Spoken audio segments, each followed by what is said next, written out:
Save thee, friend, and thy music. Dost thou live by thy tabor? No, sir. I live by the church. Art thou a churchman? No such matter, sir. I do live by the church. For I do live at my house. And my house doth stand by the church. So, thou mayest say, the king lies by a beggar if a beggar dwell near him, or the church stands by thy tabor if thy tabor stands by the church. You have said, sir, to see this age. A sentence is but a cheverel glove to a good wit. How quickly the wrong side may be turned outward. Nay, that's certain. They that dally nicely with words may quickly make them wanton. I would therefore my sister had no name, sir. Why, man? Why, sir, her name's a word.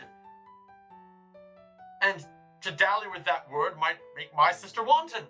But, indeed, words are very rascals, since bonds disgraced them. Thy reason, man?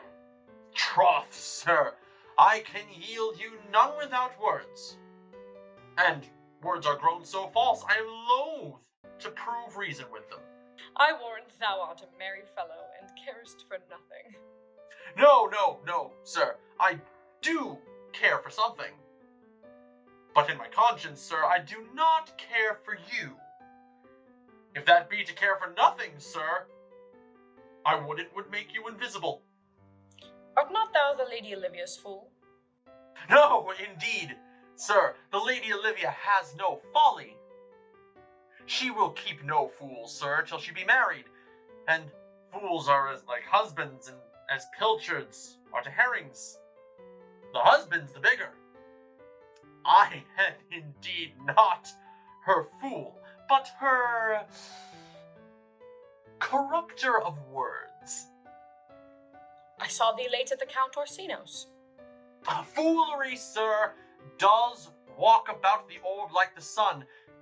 It shines everywhere. I would be sorry, sir, but the fool should be as oft with your master as with my mistress. I think I saw your wisdom there. Nay, and now pass upon me, I'll no more with thee. Hold, there's expenses for thee.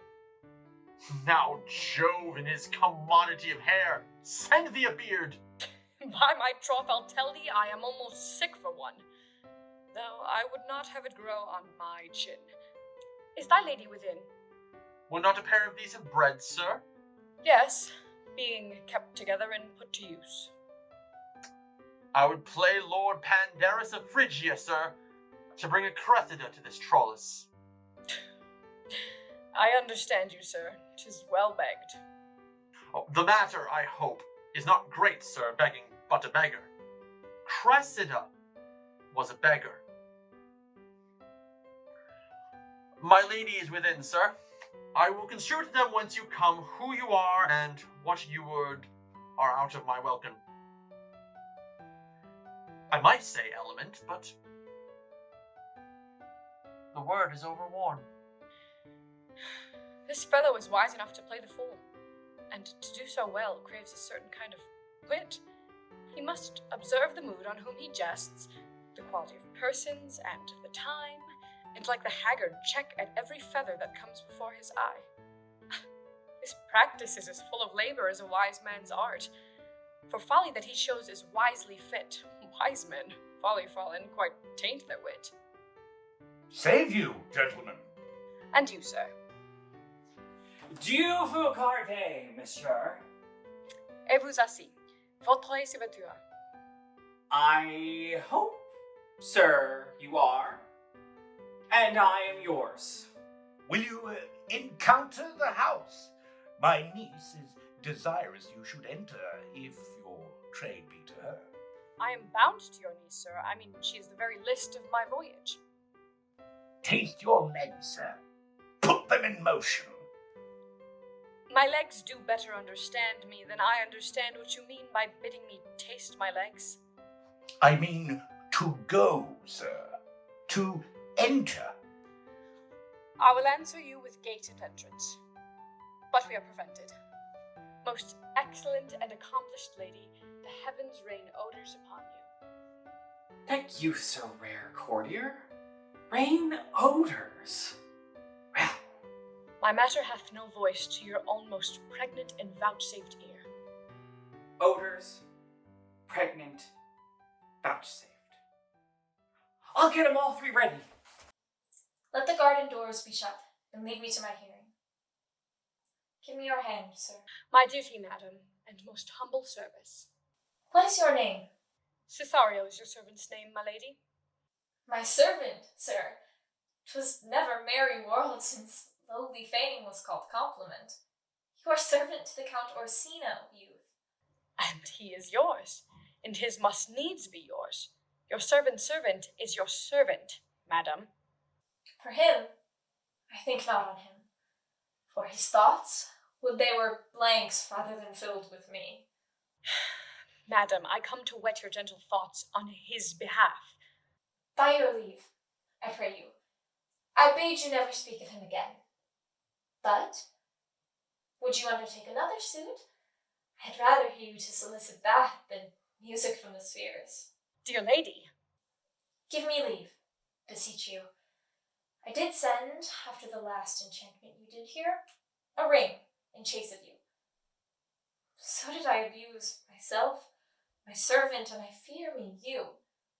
Under your hard construction must I sit, to force that on you in a shameful cunning, which you knew none of yours. What might you think? Have you not set mine honour at the stake, and baited it with all the unmuzzled thoughts that tyrannous heart can think? To one of your receiving enough is shown. A cypress, not a bosom, hideth my heart. So, let me hear you speak. I pity you. That's a degree to love.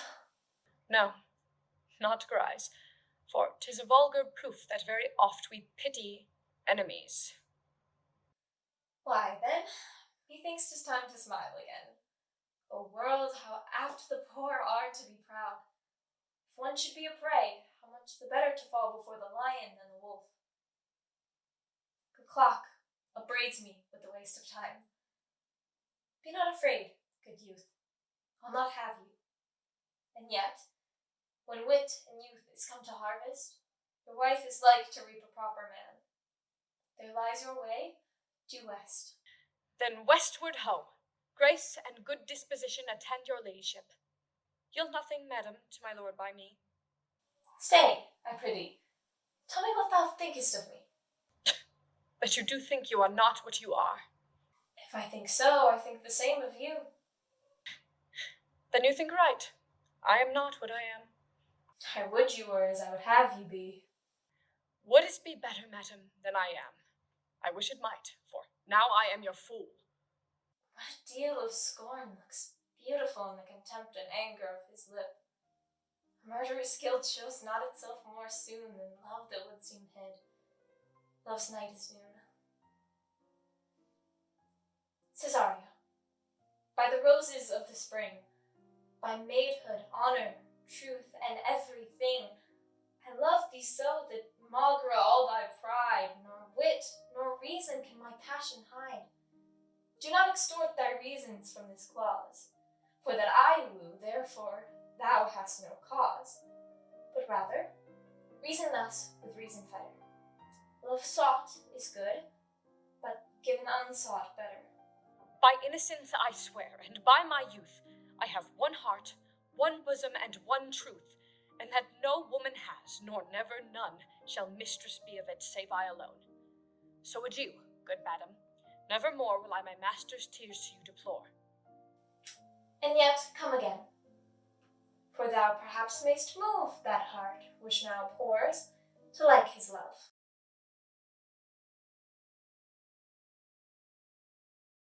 Nay, I'll not say a jot longer. Thy reason, dear Venom. Give thy reason. You must needs yield your reason, Sir Andrew. Mary, I saw your niece do more favors to the Count's serving man than ever she bestowed upon me. I saw it in the orchard. Did she see thee, the while, old boy? Tell me that. As plain as I see you now. Why, this was a great argument of love in her toward you. Slight, will you make an ass of me? I will prove it, legitimate sir, upon the oaths of judgment and reason.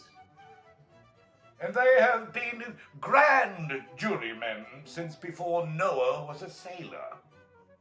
She did show favor to the youth in your sight, only to exasperate you. To awaken your dormouse valet, but fire in your heart and brimstone in your liver. You should then have accosted her, and with some excellent jests, fire new from the mint, you should have banged the youth into dumbness. This was looked for at your hand, and this was balked. The double guilt of this opportunity you let time wash off, and you are now sailed into the north of my lady's opinion, where you will hang like an icicle in a Dutchman's beard.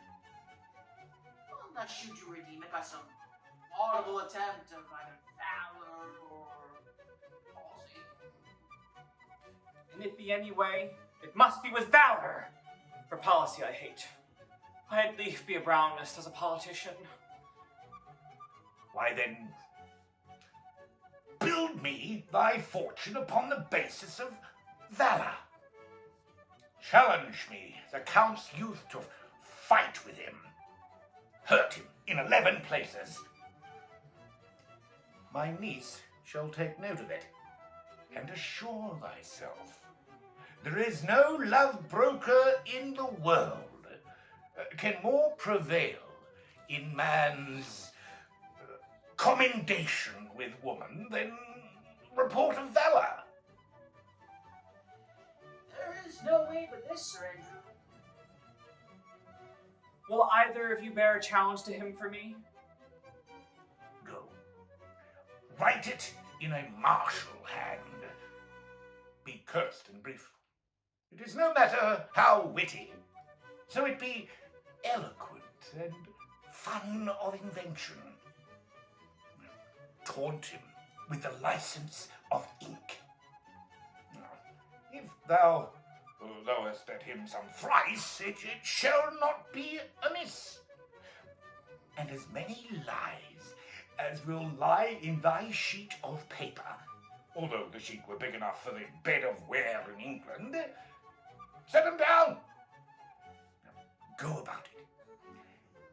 Let there be gall enough in thy ink, though thou write with a goose pen, no matter. About it. Where shall I find you? Will call thee at the cubicolo. Now go.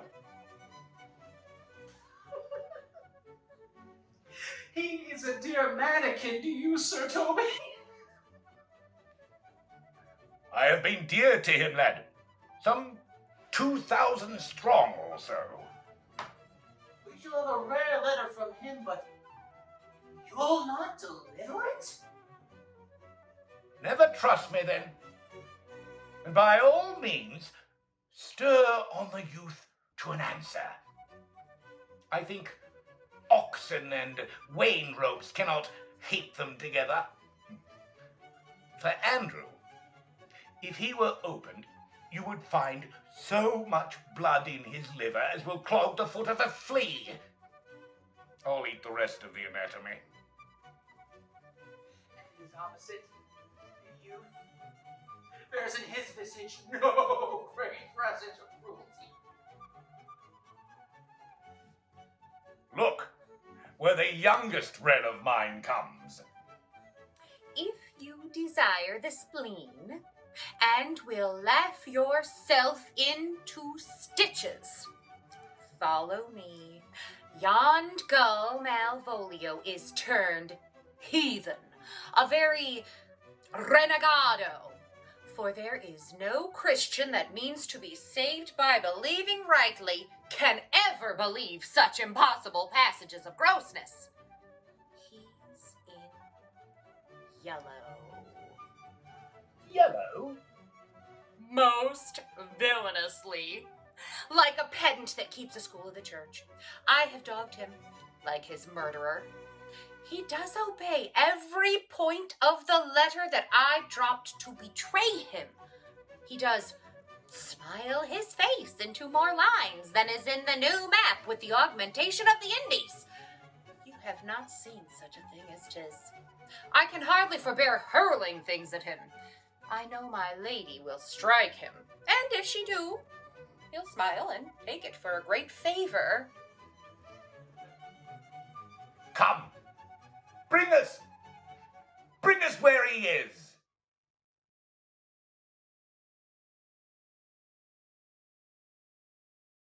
I would not by my will have troubled you, but since you make your pleasure your pains, I will no further chide you. Stay behind you. My desire more sharp than filed steel did spur me forth. Not all love to see you. There was so much as might have drawn one to a longer voyage. But jealousy of what might befall your travel. Being skilless in these parts, to a stranger unguided and unfriended, might prove rough and unhospitable. My willing love, rather these arguments of fear, did spur me forth in your pursuit. My kind Antonio, I can no other answer make but thanks. Thanks, and ever thanks.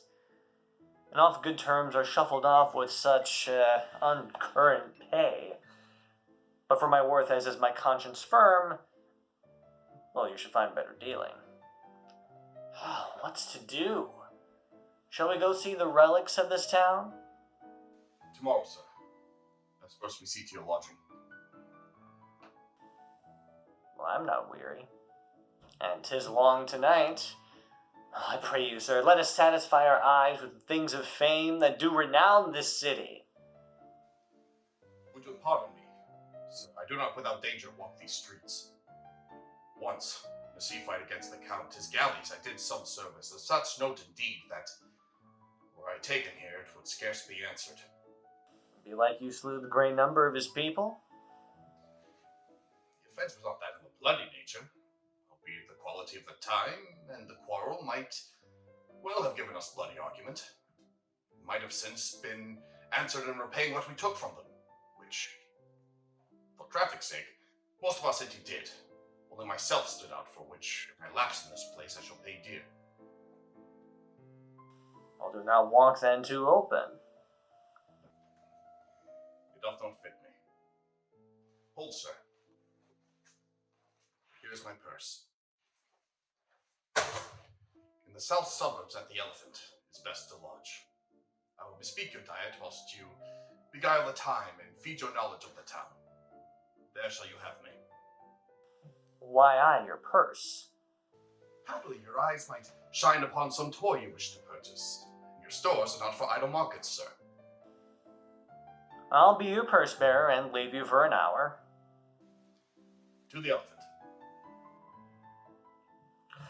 I do remember.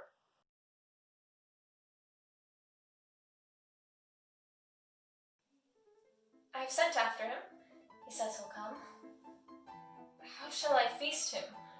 What bestow of him? For youth is bought more oft than begged or borrowed. I speak too loud. Where is Malvolio? He is sad and civil, and suits well for a servant of my fortunes. Where is Malvolio? He's coming, madam, but in very strange manner. He is sure possessed, madam. What's the matter? Does he rave? No, madam. He does nothing but smile. Your ladyship were best to have some guard about you. If he come, for sure the man is tainted in his wits. Go call him hither. I am mad as he, if sad and merry madness equal be. How now, Malvolio? Sweet lady, ho ho! Smilest thou? I sent for thee upon a sad occasion. Sad lady? I could be sad. This does make some obstruction in the blood. This pain in my chest. But what is that?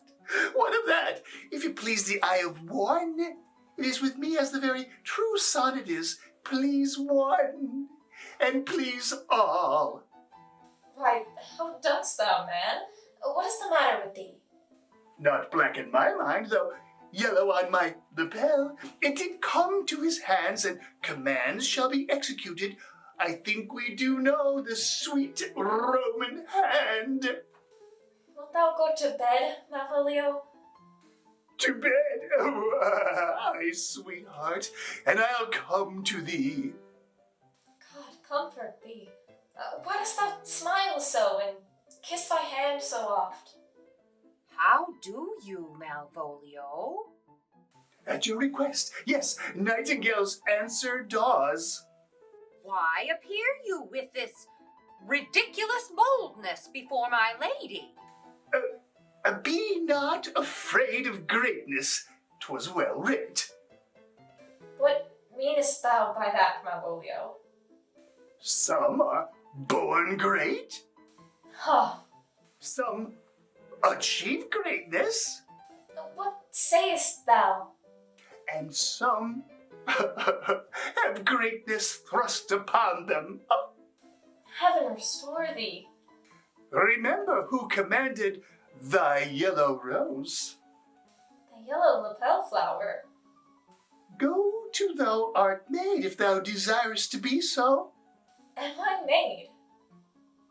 If not, let me see thee a servant still. Why, this is very midsummer madness. Madam, the young gentleman of the Count Orsino's is returned. I could hardly entreat him back. He attends your ladyship's pleasure. I'll come to him. Good Maria, let this fellow be looked to. Where's my cousin Toby? Let some of my people have a special care of him. I would not have him miscarry for the half of my dowry. Oh, do you come near me now? No worse man than Sir Toby to look to me. This concurs directly with the letter. She sends him on purpose that I may appear stubborn to him, for she incites me to that in the letter. Cast thy humble sloth, says she, be opposite with a kinsman, surly with servants. Let thy tongue tang with arguments of state. Put thyself into the trick of singularity, and consequently sets down the manner how, as a sad face, a revered carriage, a slow tongue, in the habit of some sir of note, and so forth. I have limed her, but it is Jove's doing, and Jove make me thankful. And when she went away now, let this fellow be looked to. Fellow, not Malvolio, not after my degree, but fellow.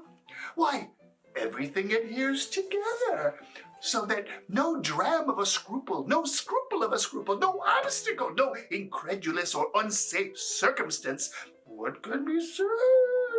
Nothing that can come between me and the full prospect of my hopes. Well, Jove, not I, is the doer of this, and he is to be thanked. Which way is he in the name of sanctity? If all the devils of hell be drawn in little, and Legion himself possessed him, yet I'll speak to him. Curious. Here he is. How is it with you, sir? How is it with you, man? Go off! I discard you. Let me enjoy my private. Go off! Lo, how hollow the fiend speaks within him! Did not I tell you? Sir Toby, my lady prays you to have a care of him. Does she so? Go to peace. We must deal gently with him. Let me alone. How do you, Malvolio? How is it with you? What, man? Defy the devil? Consider, he's an enemy to mankind. Do you You know what you say. La, you! And you speak ill of the devil. How he takes it at heart. Pray God, he be not bewitched. Carry his water to the wise woman. Marry, and it shall be done tomorrow morning, if I live. My lady would not lose him for more than I'll say. How now, mistress? Oh, Lord. Prithee, hold thy peace. This is not the way. Do you not see you move him? Let me alone with him. No way but gentleness. Gently, gently. The fiend is rough. Will not be roughly used. Why? How now, my boarcock? How dost thou, Chuck? Sir, I bid it. Come with me. What, man? 'Tis not for gravity to play at cherry pit with Satan. Hang him, foul collier. Get him to say his prayers, Sir Toby. Get him to pray. my prayers, minx. No, I warrant you, he will not hear of godliness. Huh! Go hang yourselves all! You are idle, shallow things. I am not of your element. You shall know more hereafter.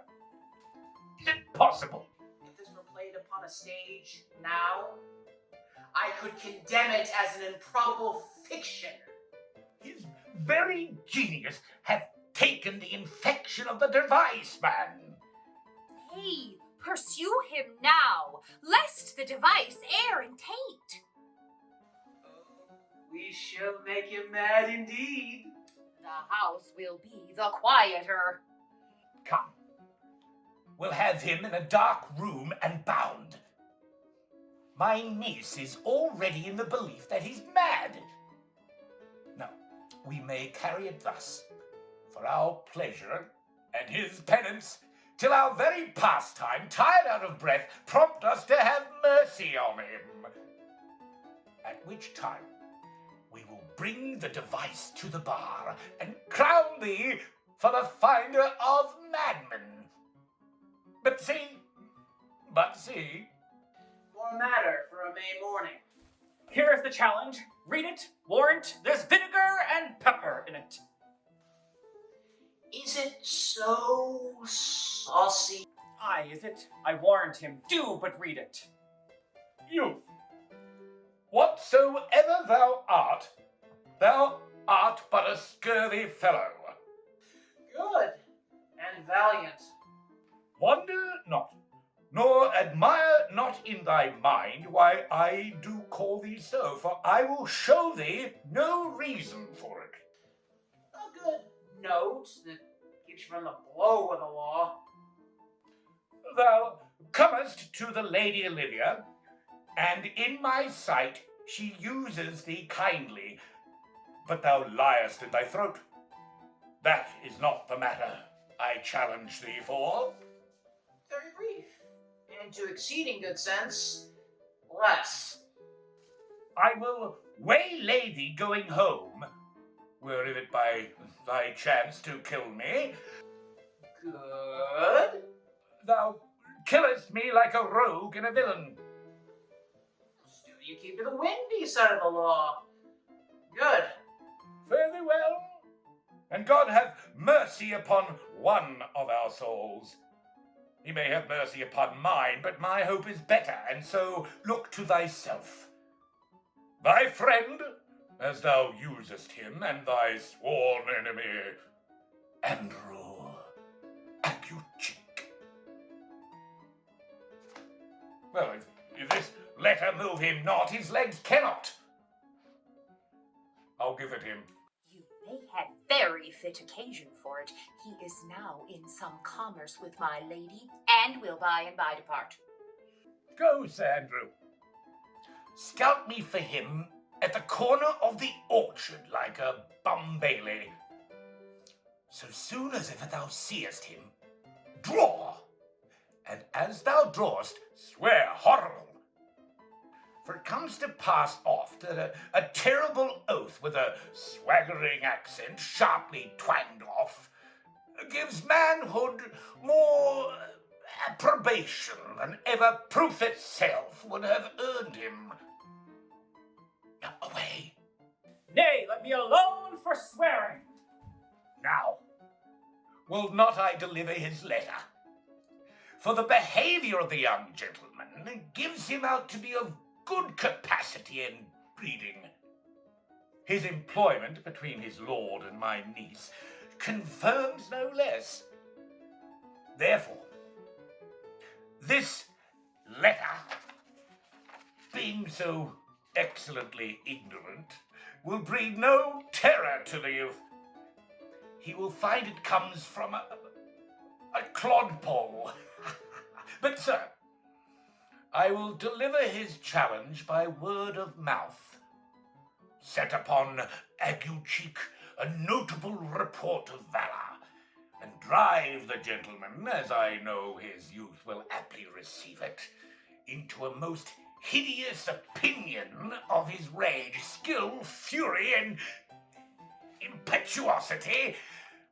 This will so fright them both that they will kill one another by the look, like cockatrices. Here he comes with your niece. Give them way till we take leave, then presently after him. I will meditate the while upon some horrid message for a challenge. I have said too much unto a heart of stone, and laid mine honor too unchary out. There's something in me that reproves my fault, but such a headstrong, potent fault it is that it but mocks reproof. With the same behaviour that your passion bears goes on my master's grief. Here, wear this jewel for me. 'Tis my picture. Refuse it not, it hath no tongue to vex you. And I beseech you, come again tomorrow. What shall you ask of me that I'll deny, that honour saved may upon asking give? Nothing but this, your true love for my master. How with mine honour can I give him that which I have given you? I will acquit you. Well, come again tomorrow. Fare thee well. A fiend like thee might bear my soul to hell. Gentlemen, God save thee. And you, sir? And you, sir? That defence thou hast, betake thee to it. Of what nature the wrongs are thou hast done him, I know not. But thy interceptor, full of despite, bloody as the hunter, attends thee at the orchard end. Dismount thy tuck. Be yarn thy preparation for thy assailant is quick, skillful, and deadly. You mistake me, sir. I am sure no man hath any quarrel with me. My remembrance is very free and clear of any image of offence done to any man. You'll find it otherwise, I assure you. Therefore, if you hold your life at any price, betake you to your guard. For your opposite hath in him what youth, strength, skill, and wrath can furnish man withal. I pray you, sir, what is he? He's a knight, daubed with unhatched rapier and on carpet consideration, but he is a devil in private brawl. Souls and bodies hath he divorced 3, and his incensement at this moment is so implacable that satisfaction can be none but by the pangs of death and sepulchre. Hobnob is his word. Give it or take it.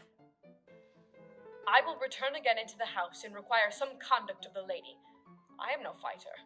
I have heard of some kind of men who put quarrels purposely on others to taste their valor. Belike this is a man of that quirk. Sir, no. His indignation derives itself out of a very competent injury. Therefore, get you on and give him his desire. Back you shall not to the house, unless you undertake that with me, which with as much safety you might answer him.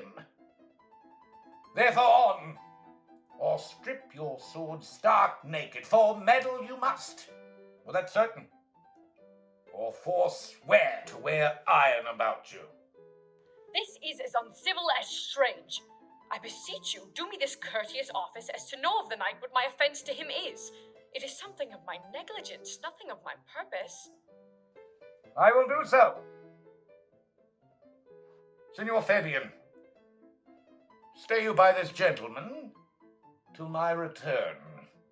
Pray you, sir, do you know of this matter? I know the knight is incensed against you, even to a mortal arbitrament. Nothing of the circumstance more. I beseech you, what manner of man is he? Nothing of that wonderful promise to read by form as you would like to find in him the proof of his valor. He is, indeed, sir, the most skillful, bloody, and fatal opposite you could have possibly found in any part of Illyria. You walk towards him. I'll make your peace with him, if I can. I shall be much bound to you for it. I am one that would rather go with Sir Priest than Sir Knight. I care not who knows so much of my mettle. Why, man, he's a very devil. I have not seen such a farrago. I had a pass with him. Rapiers, scabbard and all, and he gives me the stuck-in with such a mortal notion that it is inevitable. And on the answer, he pays you as surely as your feet hit the ground they step on.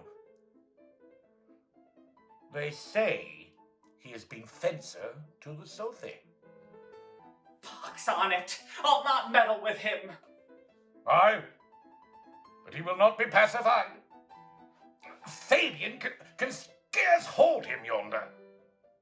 Plague on it! And I thought he had been so valiant and so cunning in fence, you'll have seen him damned ill have challenged him. Let him let the matter slip, and I'll give him my horse, Grey Capulet. I'll make the motion. Stand here. Make a good show on it. This shall end without the perdition of souls. Marry, I'll ride your horse as well as I ride you.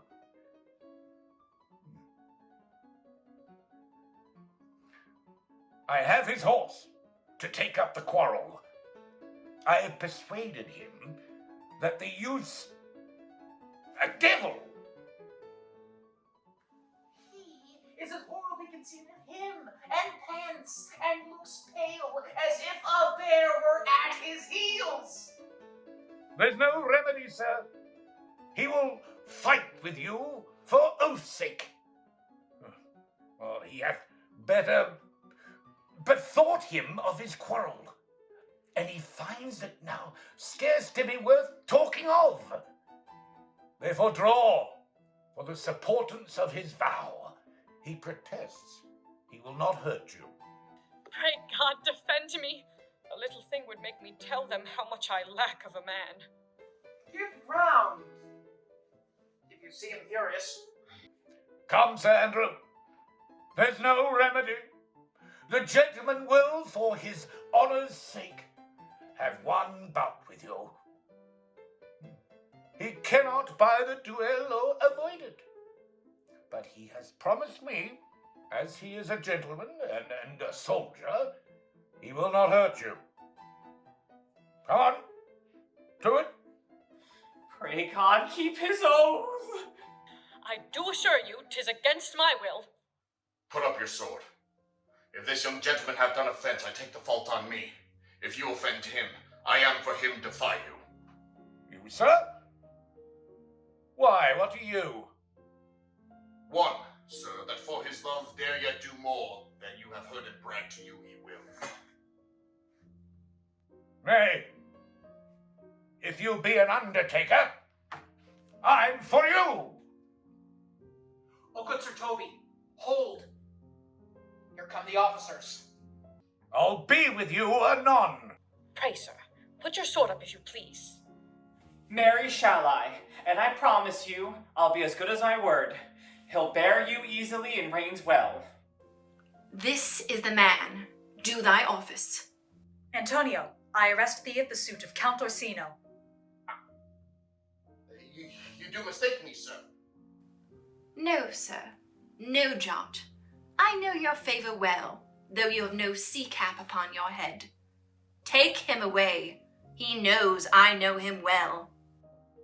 I must obey. This comes with seeking you. There's no remedy, I shall answer it. What will you do, now that my necessity makes me ask you for my purse?